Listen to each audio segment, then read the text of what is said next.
E eu te perguntei se tu teve em Israel esses últimos tempos aí com o que tá acontecendo. Tem literalmente uma guerra rolando lá. Tu falou pra mim que foi esse ano escavar, Eu né? estava escavando em Laquis, que a gente estava escavando lá já há 3 anos. E depois de Laquis eu fiz uma viagem também com a Aline, que já esteve aqui. A Aline. Escutamos algumas sirenes lá. O que são as sirenes? Quando vem um ataque de míssil sobre Israel, ele tem vários sistemas de defesa. Tem o Sling David, tem o Iron Dome, que interceptam os mísseis. E agora, quem está mandando não é mais o Irã, porque depois que o Trump jogou tudo lá, o Irã aquietou. Mas o Iêmen ainda fica, pelo menos uma vez por semana, mandando. Só que o Iêmen não tem o poder bélico que o Irã tinha. Então manda cada semana manda 1, 2, aí a sirene toca, mas quando ela toca é só por uma precaução, mas às vezes o míssil já foi abatido antes de entrar no território israelense, sabe?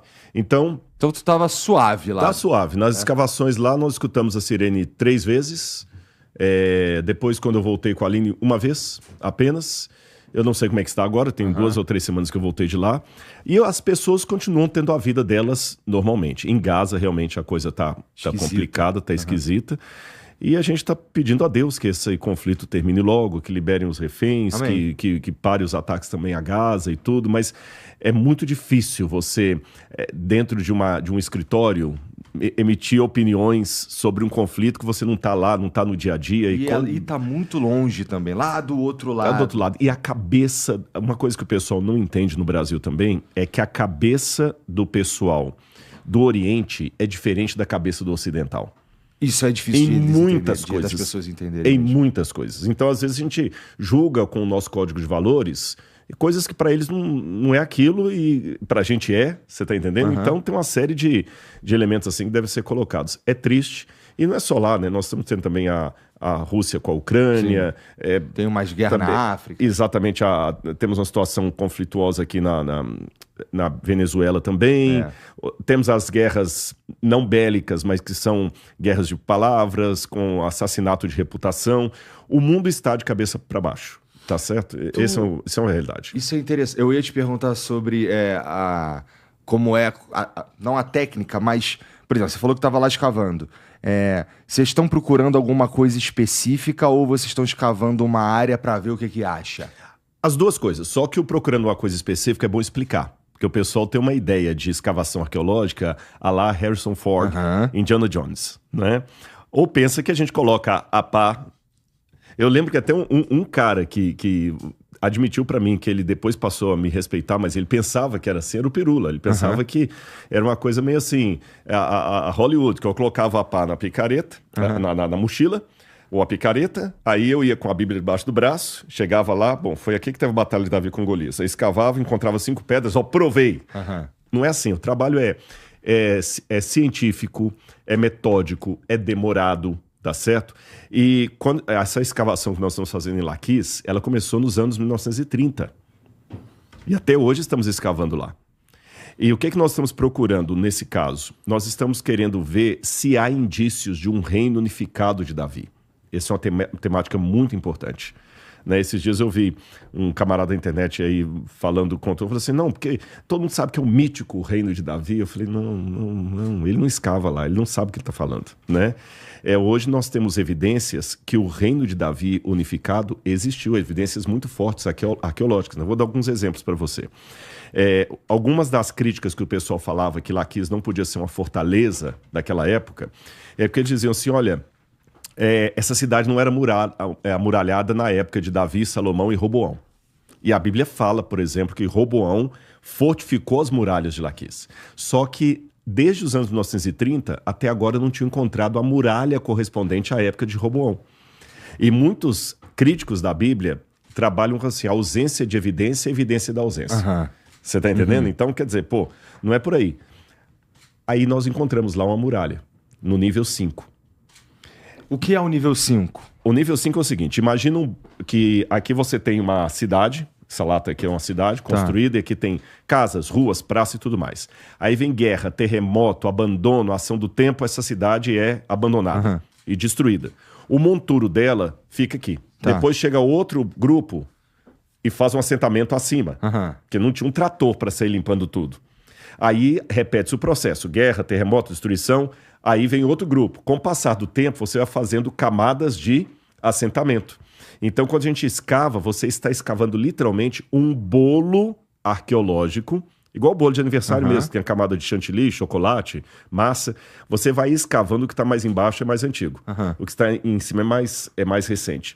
Então você tem que fazer um trabalho muito meticuloso para saber datar qual camada a que período pertence. Então nós usamos técnicas de datação relativas e absolutas. Absolutas é o carbono 14, por exemplo, o potássio argônio, e outras que a gente poderia mencionar aqui, né?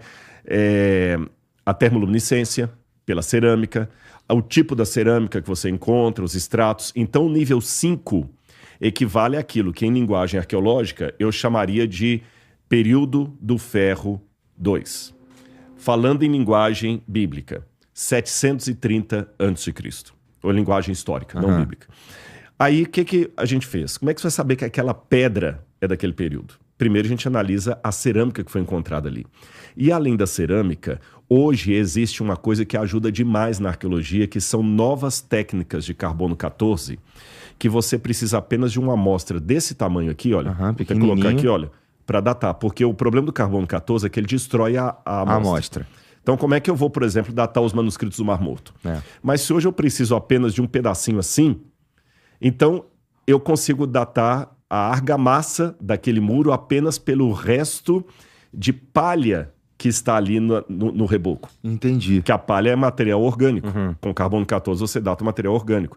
Então a gente pega a palha de vários pedaços ali daquele muro, e é um muro com pedras da argamassa, e quando você data de vários períodos, de vários locais, melhor dizendo, ela dá o mesmo período, 730 a.C. A gente trabalha com a margem de erro para cima ou para baixo, mas é época de Roboão. Esse é apenas um indício, e a gente publica artigos científicos sobre isso, e com isso nós estamos mapeando o que seria um reino unificado. Como é que eu sei a extensão de um reino unificado no passado? Não tinha uma placa que dizia o seguinte: você está deixando São Paulo, daí você volte sempre. Não existe isso.